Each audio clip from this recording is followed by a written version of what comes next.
All right, here's a quick explanation of the bell ringer. So in the first one, you're looking for the outcome of the code snippet. We created an integer t equal 32.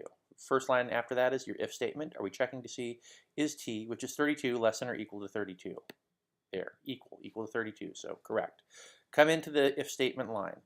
It's going to print out warning. Notice on this line I don't have an ln. What that does is it prints the word warning but it doesn't have a carriage return. So anything after that that gets printed is going to be on the same line.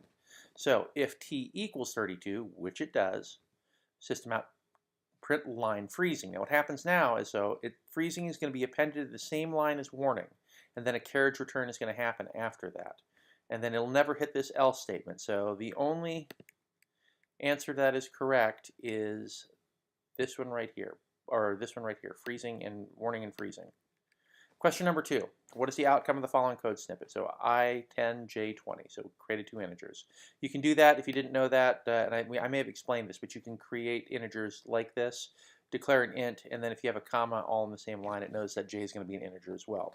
So is I less than or equal to j? Absolutely, 10 is less than j, so that meets it. Now, if j divided by 2 is greater than or equal to I, well, j divided by 2 is 10, and that's 10, so that's equal. And then come down here, system.out.println j divided by 2, 20 divided by 2 is 10. And then if I times 2 is less than j, well 20, because I times 2 is 20, is less than j, which is equal to j, so you're never going to hit this line of code. So your answer is going to be 10.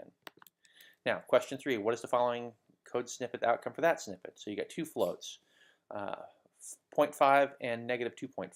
So first of all, if r is greater than or equal to s, so it's going to meet that because 5 is greater than 0.5 is greater than negative 2.5.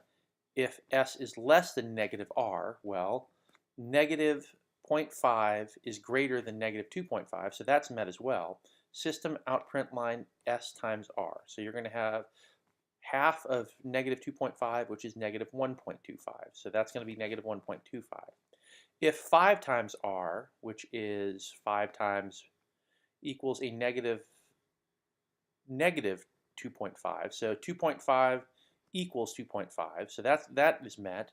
And if s is less than r, which we've already taken a look at too, s is still less than r even if it's that, system out print line s divided by r. Negative 2.5 divided by 0.5 is negative 5. It's kind of like just multiplying it by 2 basically when you divide it. So anyway, your answer is going to be this one right here. Okay. Given the following code, what is message equal to when it prints out? So this one's going to be confusing to some people. Declare, this is like that max practice problem I gave you. Int a is 12, b is 14, c is 13, d is 10, all ints. Now, here's where it gets kind of confusing. Int e equals math max. You've done this, you know this, you should be able to be fine. Then I got a, and then I've done a math min, then I've done d math max, and then bc. So what we're going to do is we're going to read this from right to left. Let's take a look at min max bc. So what we're looking for is the max of bc. bc max 14.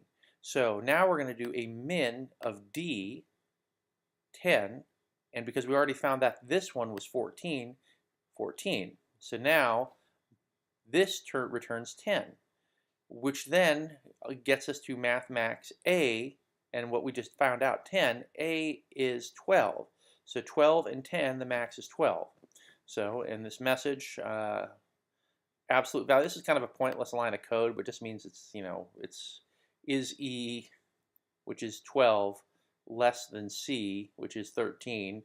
And now if it was a negative number, so that was just there to throw you a little bit of a loop, but it doesn't really do anything because it's already positive. It's going to equal, yeah, it is less. Now this is a conditional statement. We talked about it last class. It's kind of like a one-line if statement.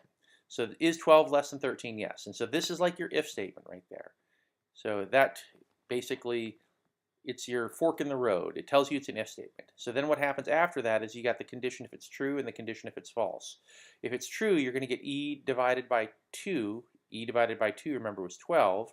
So 12 divided by 2 is 6. That's what your answer is. This is if it's false. And if it was false, you're going to get 12 times 2 for 24. And that's how that works. So your answer is going to be 6 for that. Finally, question 5, you have a string with a value of 5. You want to store the value in an integer. What do? This is kind of going back to our using the string functions, trying to change them to numbers. You don't cast it. It's not an if statement. It's not SISO. Your answer is parse. Hope that helps.